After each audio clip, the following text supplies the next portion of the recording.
All right. This is chapter 8 of Mary Pope Osborne's version of the Odyssey. When we just stopped reading, we had found out that Odysseus's mother has moved on to the land of the dead.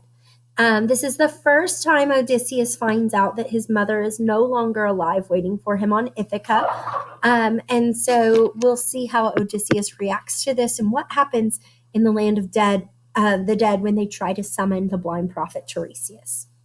Chapter 8, like a shadow or a dream. Odysseus wept.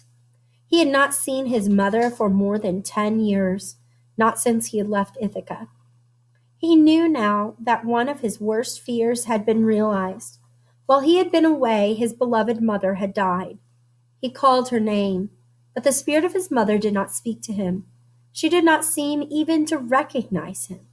She seemed only to yearn for a taste of the sheep's blood in the trench. In spite of his great sorrow, Odysseus held up his sword and would not let his mother's ghost come closer. He kept guarding the trench, waiting for the spirit of Tiresias to appear. At last, a frail figure drifted out of the mist. Carrying a golden scepter in his hand, the ghost of an old man moved through the swirling gray air toward the animal blood. Odysseus lowered his sword and allowed the spirit of Tiresias to drink from the trench. Once the ghost had had his fill of the sheep's blood, he rose and turned to Odysseus.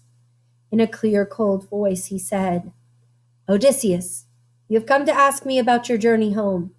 The gods are making your voyage very difficult. They will not allow you to escape the anger of Poseidon for blinding his son, the Cyclops." Remember, when Odysseus blinded Polyphemus, Polyphemus cursed him, and the gods have been against him ever since. Odysseus felt a wave of despair. The curse of the Cyclops seemed too terrible for him to endure. "Do not lose hope," the ghost said. "You may still return to Ithaca, but you must heed my warning. On your way home, you will pass the island of the sun god. On this island, there are many beautiful sheep and cattle. Do not let your men touch even one of those creatures. They are much adored by the sun. Any man who tries to slay them will meet his doom." Odysseus nodded. "Tell your men to leave these herds untouched and think only of returning home," the ghost said. "If they do not obey this command, they will die, and your ship will be destroyed. You alone might escape, but if you do, you will be a broken man, and you will find great trouble in your house." So he's saying, if you do, you're going to find trouble when you get back home. This would be trouble for Penelope and Telemachus, who we know Odysseus is really, really desperate to see. Odysseus was grateful for the wise man's warnings. He resolved to keep his men from touching the cattle and sheep of the sun god. "Many years from now, death shall come to you from the sea," the ghost of the soothsayer said finally. "Your life shall leave you when you are old and have found peace of mind." So Tiresias is telling him, you're not going to die young. You're not going to die right now. You're going to have a full life. Odysseus nodded. "If this is the will of the gods, so be it," he said. As Tiresias started to move away, Odysseus called after him. "Wait, please, before you leave." The ghost turned back. "Can you tell me why my mother's spirit does not speak to me when I call her name?" Odysseus asked. "Your mother's ghost can speak, only if you allow her to taste the blood in the trench," answered the ghost of Tiresias. "Until then, she has not life enough to speak." The spirit of the wise prophet turned away from Odysseus and watched him fade back into the mist. Odysseus then bid his mother's ghost to come forward and taste the blood from the trench. Once she had tasted the sheep's blood, the spirit of Odysseus's mother seemed to gain strength. When she looked again at her son, she cried out in surprise. "My beloved," she said, "you are not a spirit. Why are you here?" So she knows that if he's alive, he should not be in the land of the dead. Odysseus gently explained to his mother the reason for his journey to the land of the dead. Then he asked her many questions. How are Penelope and Telemachus? Did Penelope bury my memory and marry another?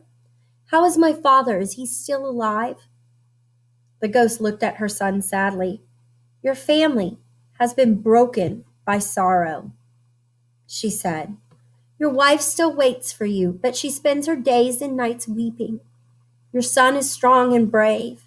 Though he is young, he guards your home, your fields, and your livestock.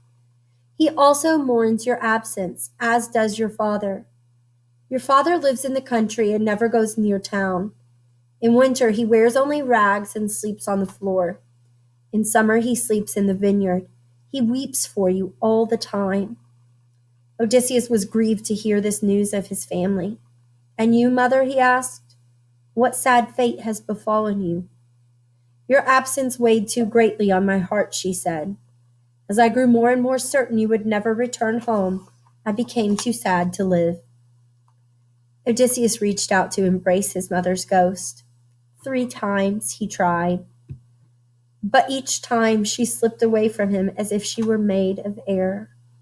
Mother, he cried, why are you not there when I try to embrace you? My son, I am only a spirit, she said gently. Leave the land of the dead now. Find the light of day while you still live. To Odysseus' great sadness, the spirit of his mother then faded from his sight, like a shadow or a dream.